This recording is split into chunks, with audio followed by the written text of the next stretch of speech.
hopefully matapos namin lahat. And then Wednesday, andito nakasulat. Wednesday will be second reading and then next Tuesday na ang magiging third reading. So Mm, mabibigyan natin ni members over the weekend basahin yung clean copy. mm. Sir, anong epekto Just to nung compare it, kasi before, ang process is amendment, second, third reading all in one day. No? So okay. walang time yung members na basahin yung mga amendments. So ngayon, we will give time to the members to read the amendments. Mm, mm. Sir, tama ba? So wala nang session hanggang ng Thursday, Friday. Unlike what happened. Dito sa proposal ko, wala na. Kasi pag Wednesday tayo magsa-second reading, so we need Oo. 3 days, di ba, to do the third reading. Monday, holiday eh. So, Kaya, yun yung isang complication eh. So, that's why Tuesday tayo magsa-third reading. So, after mm, that, that's December 9. After that, may 1 week para i-prepare lang yung mga documents and then we'll go into BICAM. mm. Sir, anong magiging epekto nung nangyaring sunog since though today nga hindi kayo nagkaroon ng pasok para ayusin lahat, pero like what you said, sir, yun nga, basang-basa yung session hall, tatanggal yung kisame. Um, Expecting delays, sir, because Actually, of ang that? pinakiusapan ko na lang yung mga kasamahan natin na um, mag-session tayo bukas kahit na holiday. Kasi kung Mm, magse-session tayo ng Wednesday for period of amendments yun, talagang madedelay yun. Siguradong madedelay na yun. So, pag tomorrow tayo magse-session kahit holiday, at least 1 day lang yung pagitan, hindi tayo madedelay. So, okay naman yung mga members na pumasok tomorrow kahit na holiday. Alam ko ang setup is yung mga empleyado na mayroong kinalaman sa session, papasok. Lahat na wala ng kinalaman sa session ng mga empleyado, they will take their holidays. mm. Sir, how do you see so far this 2026 budget? Nangyari po ba yung goal ninyo, transparent, and all that? So far, nangyayari naman, like for example, nag-upload na tayo nung committee report at merong mga civil society organizations na humingi ng Excel format. So we provided them the Excel format. Ito yung RFID, yung group na RFID. Mm-mm. Ang nag-spearhead nito si Mr. Ramon del Rosario. So meron na silang mga analysis on the budget. In fact, pinadala na ko. Of course, marami silang mga comments, marami rin silang mga suggestions. So we're taking that into consideration. So the next will be uploading the third reading version. Hindi rin yan nangyari in the past. So ngayon, upload na natin para makita ng mga budget analyst yung movement ng budget. Sir, last on my part, sorry sir, pwedeng isa-isay natin sir yung dates ninyo hanggang Okay. maipasa po ninyo. So, Sige. Ito, tinitignan ko ngayon. So, on tomorrow, December 2, period mhm, of amendments, mhm, December 3 will be approval on second reading. mhm, December 9 will mhm, be the third reading. mhm. Tapos yung hopefully masign namin yung BICAM report December 16.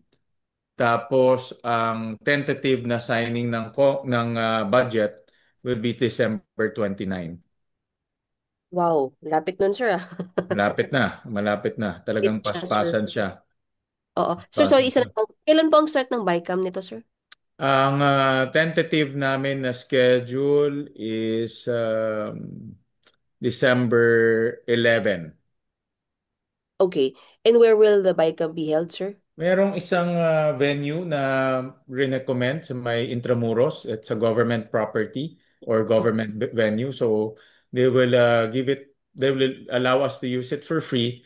Babayaran lang namin yung caterer. So at least makakatipid tayo in that sense. Sorry, isa na lang sir. Gano'ng katagal po yung BICAM sir? Inaasahan natin.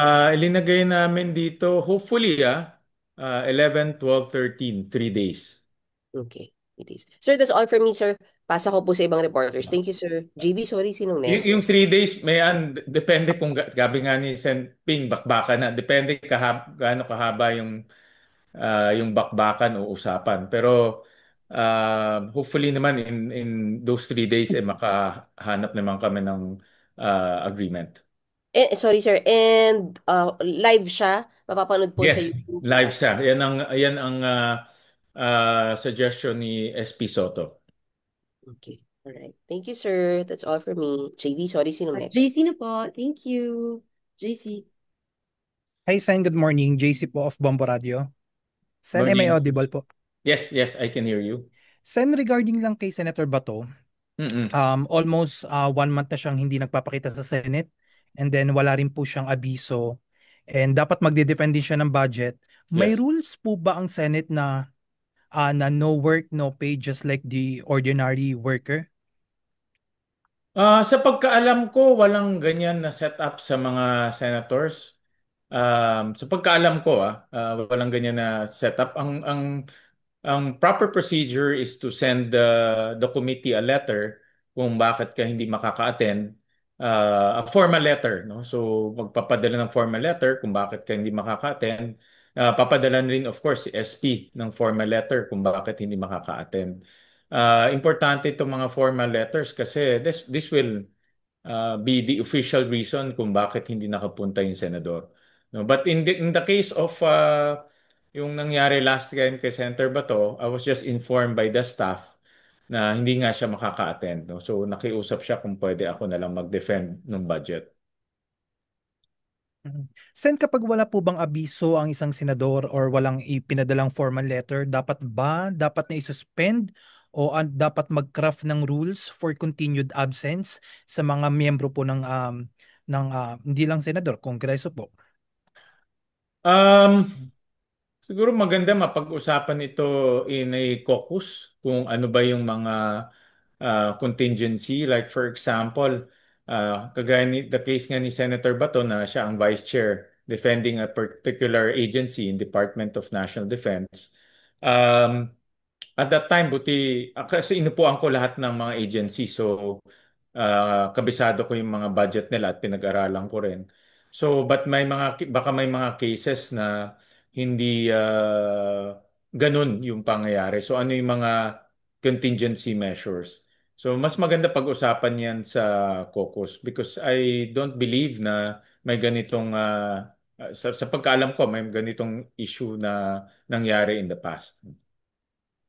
Sen, just to clarify, bali sa ngayon wala pang umiiral na patakaran o rules ang Senado regarding sa no work, no pay sa mga senador, no? Sa pagkaalam ko, wala ah. Sa pagkaalam ko, wala. Mm-mm. Since sa mga senador, alam mo to nag-apply and how about sa mga Senate employees kapag umabsent sila automatically walang sahod, tama po? Ay, tama yon, tama yon, no? So may mga, depende kung anong category mo, but sa mga daily wage earners, no work, no pay talaga yung kanilang arrangement. No, so I think pag sa mga mambabatas, iba yung application, no? So sa pagkaalam ko, walang ganun na application kasi in-expect nga na kung hindi ka papasok, 'di ba kung session, hindi ka nag-attend, nagpapadala ka ng excuse letter, ba may sakit ka, like for example si Senator Camille Villar, nanganak siya cesarean pa. So obviously matagal-tagal yung kanyang recovery. So may mga ganyan na cases. But I'm not very sure kung may letter na pinadala kay SP Soto, no? You should dapat siya yung matanong natin. Sen, last question on my end. As a Committee on Finance Chairman, Sen, ano pong comment niyo doon sa controversial na sa sinabi po ng DTI official na kasya raw po yung 500 pesos na budget for Noche Buena? Is this unrealistic and insensitive po ba amid high food prices and persistent economic strain po? Well, definitely hindi kasya yan dahil kung we're talking about family of five, tapos divide mo 5, di 100 pesos per person. Ang Noche Buena typically, ba, alam naman natin that celebration. So tingin ko parang hindi realistic ko yung 500 peso for a family of five. Typically nga, ang Noche Buena pa, mas malaki pa. So, hindi realistic yan yung 500 pesos.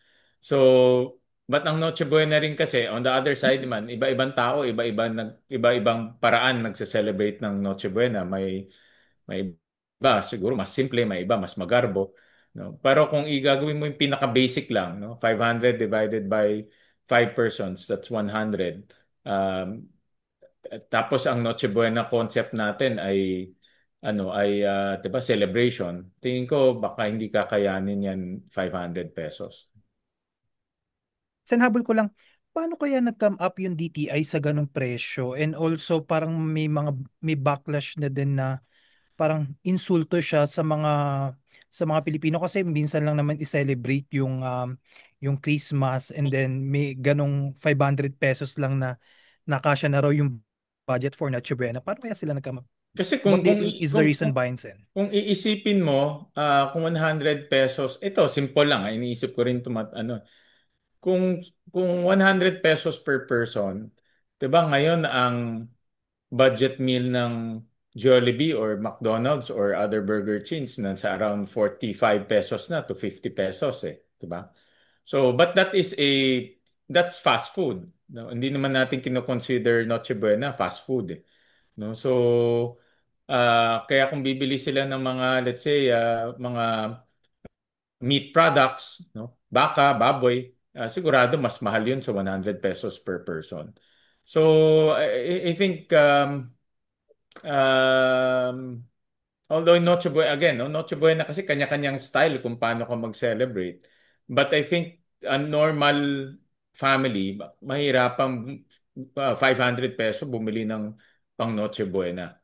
Yan ang aking personal na analysis. Yun lang po sa part ko, Sen. Thank you po. Ate Mean or Sir, Vera? good morning, sir. Susugan ko lang yung kay JC. Anong masasabi niyo dun sa mga government officials na nagsasabing kasya, imbes na gumawa ng solusyon para dun sa mga kababayan natin na nahihirapan na sa presyo ng mataas na bilihin, sir? In fairness naman sa administration, mababa ang inflation natin. If you notice for the last few quarters, hindi tayo nagbe-breach ng 2%. No? Nasa around, ano lang, between 1.4 to maybe 1.7. So, at kung makikita natin yung components, bumaba ang presyo ng bigas sa presyo ng pagkain. So, in fairness naman sa administration, napababa nila yung inflation. Ito yung pagtaas ng presyo. Hindi lang ang importante ngayon, consistently mababa. Kasi kung tumaas ang presyo ng pagkain, talagang isa yan sa mga magiging hinaing ng tao. So ano yan, importante yung para sa akin, yung sustainability ng pagbaba ng presyo. Sir, yung kahapon, sir, may nangyari ulit na malakihang rally. Yung mga kababayan po natin ay naghihintay dun sa talagang pagpapanagot dito sa mga sangkot sa flood control projects. Ang sabi po ng administrasyon, by December, may mga kasuhan na. Ano lang po yung take nyo dito sa yung kababayan natin na inip na? May nakasuhan pero yung tinatawag na vague fish, wala pa rin. Well, kahapon pinapanood ko yung mga nagsalita, yung para sa akin, yung pinaka nag-resonate yung speech ni Catriona Gray. No, marami nagsalita but nakita ko kasi siya hindi naman politiko, hindi naman yung aktivista. Siya ordinary na mamamayan ng ating bansa pero malaman yung sinabi niya na pagod na siya o pagod na tayo sa corruption na nangyayari. Yung iba ay nawawalan na ng pag-asa na ang pagbabago pwede mangyari. Kaya sinabi niya rin na kailangan may managot. Yun ang bottom line eh. Kailangan may managot. Kailangan talagang may makulong. At importante na mabilis rin yung pagkilos. At yun rin ang iniantay ng lahat eh. Alam ko meron ng mga nakulong na mga DPWH officials. Marami na rin nakulong na mga iba't ibang DPWH employees. Pero hindi, para sa akin, hindi sapat yun eh. Hindi tayo kontento doon dahil yung mga yun ay mga rank and file lang. Ang importante yung malalaking yung mga big fish, yung mga malalaking personalidad kasi sila yung gumalaw para malagyan ng budget at sila rin yung mga kausap ng contractors. So, importante talaga babalik lang ang kumpiyansa ng taong bayan kung may makukulong na malaking personalidad. Pero kung ganun lang mga rank and file, alam naman natin na itong mga ito ay sinusundan lang yung kanilang mga boss. Mm. So sabi niyo si Catriona Gray. Sir, dun sa under kasi ng budget, ano yung assurance? Sabi ni Congressman Liviste, may statement siya nung mga nakaraan, na meron pa ring budget insertion under ng DPWH. Ano yung assurance na hindi na maulit itong mga anomalya sa flood control? Ako magagaranti ko sa inyo na yung mga infrastructure projects sa loob ng 2026 budget, hindi na magiging ghost project yan. At hindi na rin magiging substandard. At hindi na rin nila kakatayin yan. Meaning, babawasan yung presyo. Kasi unang-una, lahat sila meron ng station number. Lahat sila meron ng ilang kilometro ang haba. At madali na. Kahit na yung mga engineers, masusukat na kaagad doon pa lang sa GAA kung tama ba yung presyo o hindi. No? At on top of that, minandato pa namin yung DPWH na magbawas pa ng presyo. Dahil nga may mga nakita tayo na pwede pang bawasan yung presyo. So maglalagay kami ng special provision para imandato ang DPWH, bawasan pa yung presyo ng mga infrastructure. So in short, I can assure the public na hindi na mauulit yung mga ghost project kasi meron ng mga technical description yan. Even yung mga kung nasundan nyo doon sa budget debates, even yung national irrigation, even yung farm to market roads na dati puro lump sum, ngayon meron ng technical descriptions. So papayagan pa rin sir yung insertions sa budget, lalo na kapag nag-BICAM na kayo? Bawal, hindi na namin papayagan yan.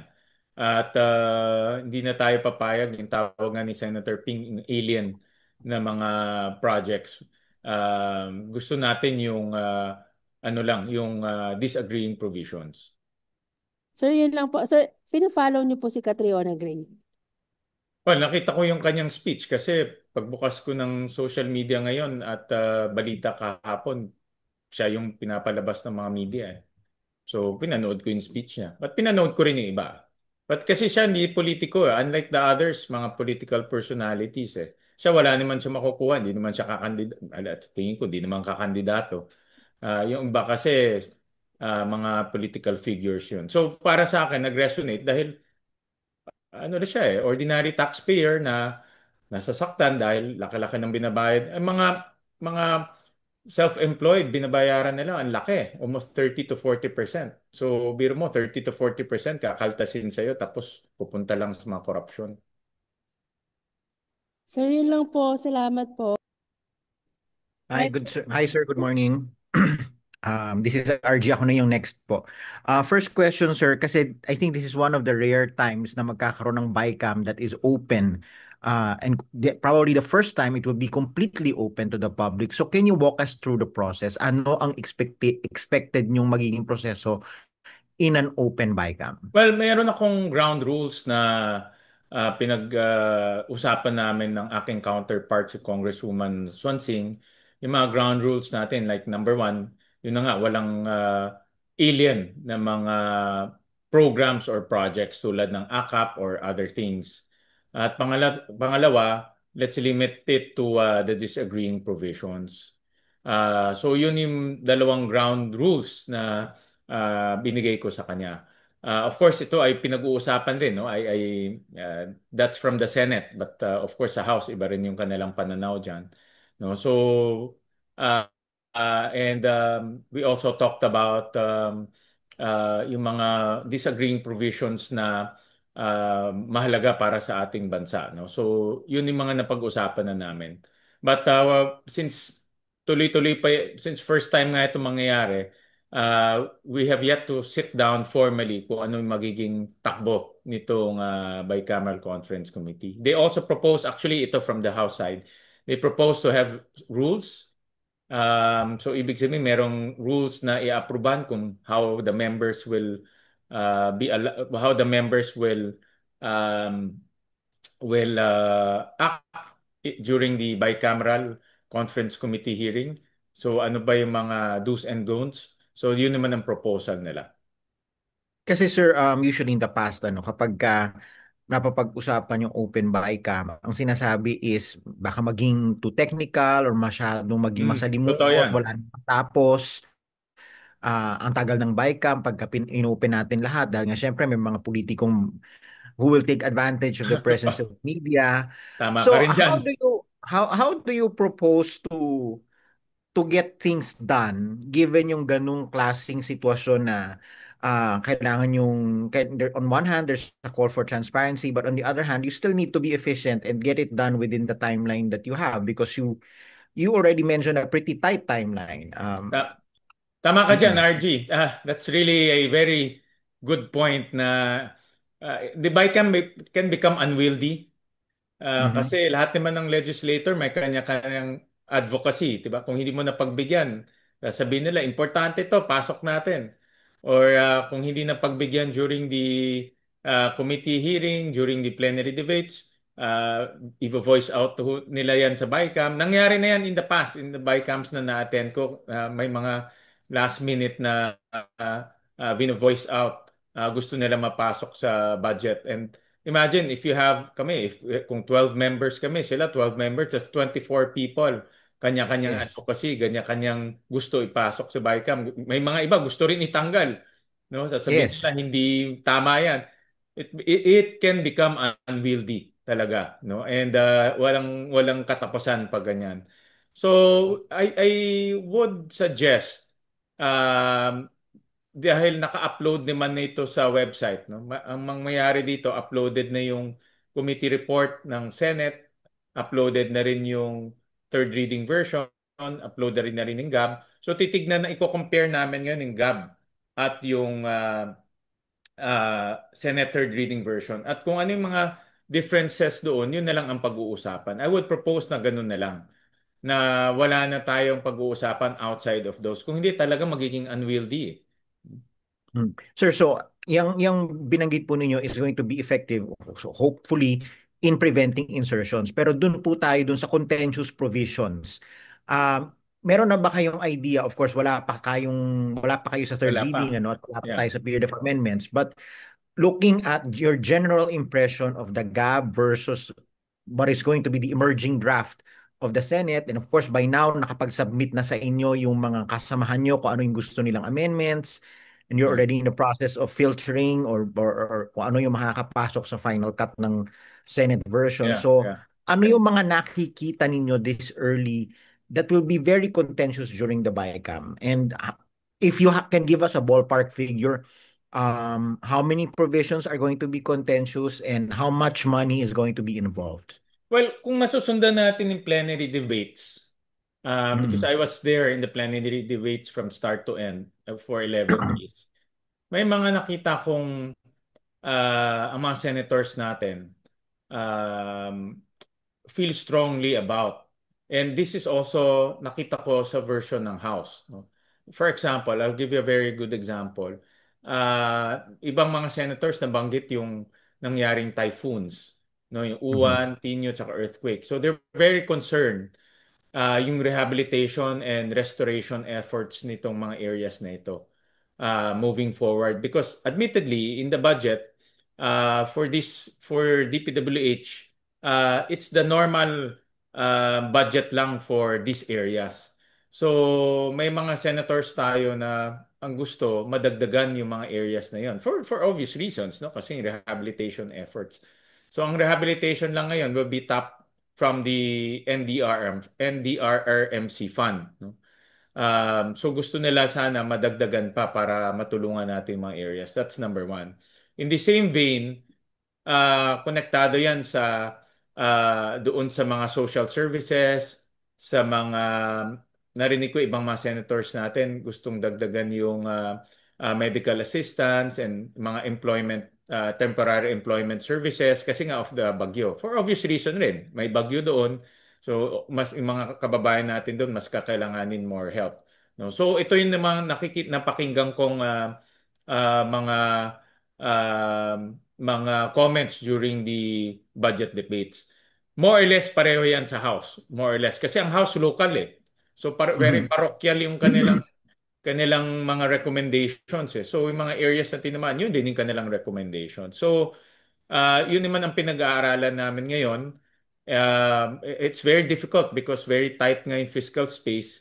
So we're trying Mhm. to see how we can accommodate those areas in the 2026 budget other than the MDRMC fund. Sir, ako this early nakikita kong major difference between the two versions will be yung doon sa OVP budget because the Senate committee report and presumably second reading and third reading sustained yung NEP version Yes. ng Pero OVP maliit lang budget. yun, RG. In the overall scheme of things, that's only 130, no? Yeah, but you know 130. naman, I mean, public knowledge naman how the House, or at least the former leadership of the House, feels about the Vice President. Yeah. But the NEP was approved at that level, no? So ibig sabihin Mhm. approved ng even the executive agreed to the 900 million level. No? So I think in the overall scheme of things that's maliit lang, no? Okay. Sir, are you going to take over the defense budgets moving forward dahil nga itong naging absence ni Senator De La Rosa? Well, wala ko kasing RG nakuhang official letter from Senator Bato, so I don't know yung plano niya. I don't know kung ano ang plano niya in the next few months. So I'm not sure kung ano yung how will we move forward with this. But ako we're coordinating with the staff kung ano yung kanyang but kung ano lang binigay na information sa amin, yun lang ang ginagamit namin. Sir, my last point. You also defended yung education budget and you have been proudly saying that in your watch napalaki uli yung budget ng education sector.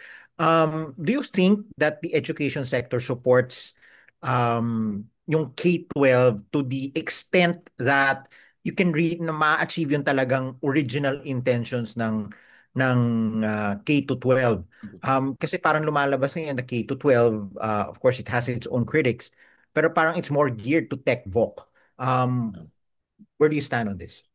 Well, RG, we did, when I was the chairman of the Basic Education Committee, nag-focus group kami about K to 12. And tatlo yung key findings namin. Number one, almost 99% of the world is K to 12.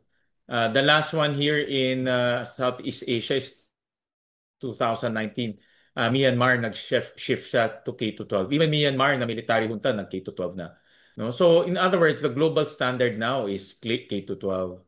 Then pangalawa, itong ang DepEd rectified many of the gaps in the senior high school program. Number one nga yung congestion ng curriculum. And then number two, yung certification ng mga bata sa TechVoc. No, so yung na-rectify na rin yan. At pangatlo, isa sa mga na-rectify pero hindi pa fully rectified ay yung mga doubling general education subjects sa senior high school and sa college. Kaya yung proposal ko nga na bawasan yung college from 4 years to 3 years para ma-cure o ma-solve yung issue of redundancy in senior high school and college. And nakausap namin ang LaSalle, UMac, other higher education institution and sila sabi nila dapat talaga kaya at dapat talaga bawasan na to 3 years kasi nauulit lang yung ibang general education subjects. Okay, thank you very much po. I think the next person to ask questions would be si Rafi Ayeng. Hi sir, good morning po. Sir, with all the foreseen challenges on the budget BICAM hearing, are we assuring na makakarating sa palasyo yung 2026 GAA bago matapos ang taon? Well, very very tight to be honest about it kasi like kung titignan mo nga yung bicameral na mention ko 3 days lang yung binigay namin sa sarili namin, so we have to really work fast and find a common ground. And then ang target namin to sign is December 29, no? Ito na yung budget signing. So in other words, kailangan ma-ratify namin yung budget by December 17 before we go on yung holiday break. 17 is actually the last day of session. No? So, very tight talaga. Very tight. Kaya Pero nga, pumayag yung mga senador na pumasok na bukas kahit na holiday para hindi tayo maano. Kasi we have two holidays this week eh. Sorry, this week and next week. No? So, and tinamaan yung session days. opo. So on track naman, sir. So far on track. No?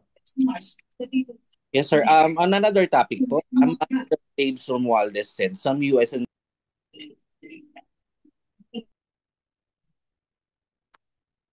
Ano yun? Chap na putol?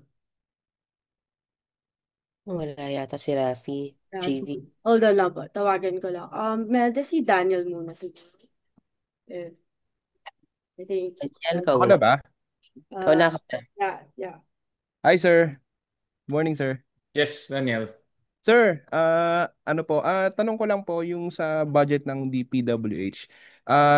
Hindi na ba siya magiging debate masyado sa BICAM and babawasan pa ba yun, sir, knowing na 'di ba binawasan na nga nung Oo sa nga. control? Actually, May babawasan pa.